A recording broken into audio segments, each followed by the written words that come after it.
is in the middle of a political crisis. People have taken the streets since the last 5 months, and with the new law in place, the matter could get worse now. The pro-monarchy government has revived a law banning criticism against the royal family. Prayut Chan-o-cha is justifying its move by saying that it's for quelling the anti-government protests. 7 activists have been summoned to face charges under the law, which carries a sentence of up to 15 years in prison for each count. It is the first time in over 2 years that such charges have been filed.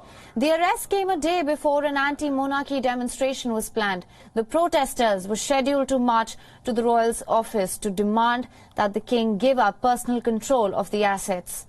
Now, the venue was changed after about 6,000 officials were deployed at the scene, and protesters said that they would now meet at the headquarters of the Siam Commercial Bank, in which the king owns a stake of more than 23%. Just last week, more than 50 people were hurt when police used water cannon and tear gas against thousands of protesters at the parliament. Now, this was one of the most violent days of more than 5 months of demonstrations.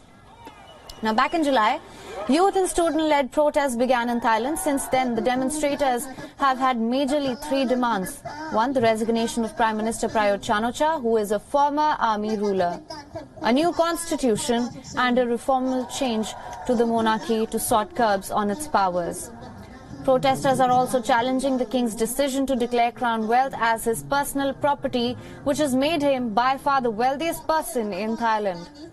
Prime Minister Prayut has rejected protesters' calls to resign and has said that all laws would be used against protesters who break them. The scrutiny and public criticism of the monarchy displayed in the past few weeks in Thailand is unprecedented, and the country's royal institution has been considered to be the epitome of power.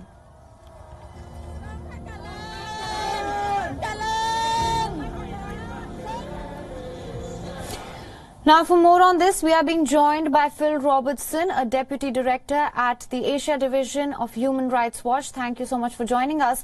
Now, what are the charges that will be faced by the leaders who have been summoned?